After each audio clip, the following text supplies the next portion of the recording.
Welcome to a virtual scholarship and award ceremony. My name is Chris McKenna. I'm the President and CEO here at Capcom Federal Credit Union. I'm also the Chairman of the Board of Directors for the Capcom Cares Foundation. You know, recently I was having a conversation with our past president, Paula. She was one of the founders of the foundation and still sits on the board today. And she talked about the scholarship and award ceremony as being one of her favorite days of the year. I quickly found that out myself last year, and it was so amazing to see so many smiling faces as we gave the awards and the scholarships. And today I'm even prouder, because today we've been able to expand our scholarships and awards to $94,000. We're so proud of that number, and we're even, I guess, more proud of the fact that we're able to expand how the scholarships are given out. So we're able to actually add individuals who are going to trade schools.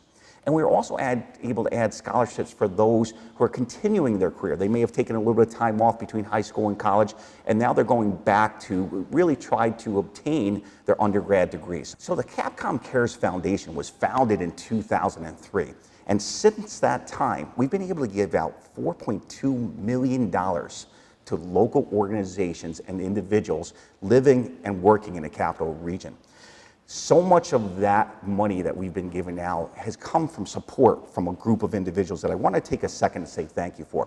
Number one, it's our employees. So many of our employees give money with every paycheck to help fund the foundation. Also, all of our boards, our board of directors, our board of managers, they continue to contribute. And like our employees, they volunteer countless hours in the community to help raise up the community as a whole. And then we have so many great organizations that really help to support us supporting the community. Two of those organizations have sponsored the event here today, and they are Commerce Hub and the Hudson Valley Community College Foundation. Both of those organizations really highlight and really are so paramount in the local business community, and really are the definition of why it's so great to work and live here locally in the capital region. So we certainly wish we were doing this presentation in person.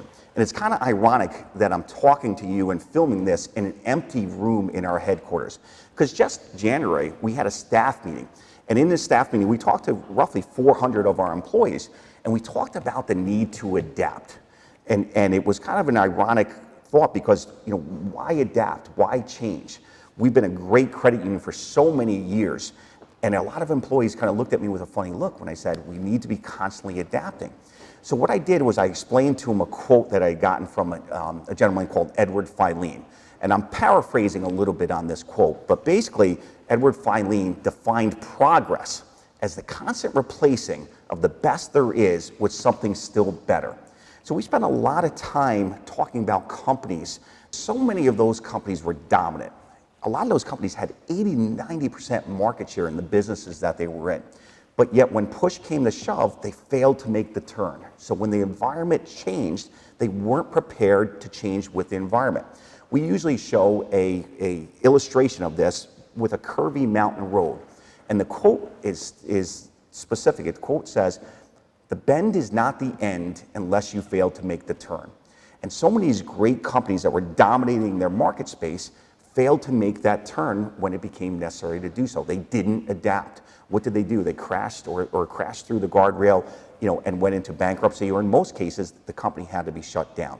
So it's absolutely critical that you're looking at life from a perspective of being a lifelong learner. And the message really is important because so many of us have had to adapt.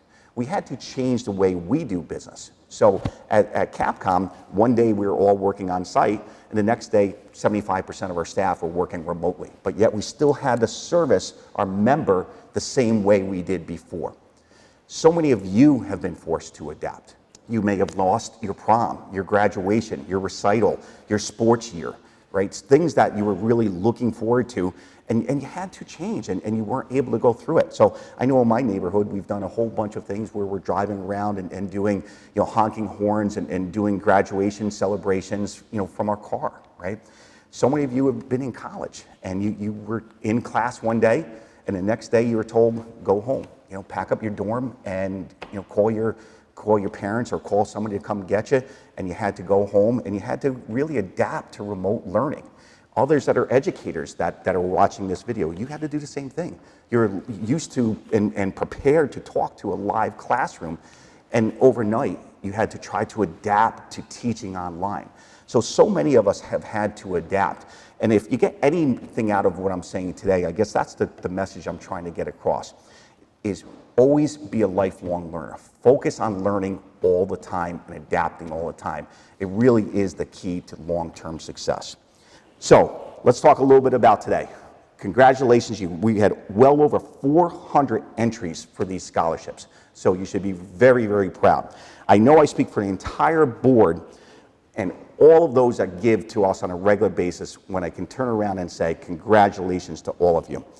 Again, Commerce Hub, Hudson Valley Community College Foundation, we say thank you. You make an impact, you're making an impact on the lives of all these winners. So sit back and enjoy the video, and as always, be well.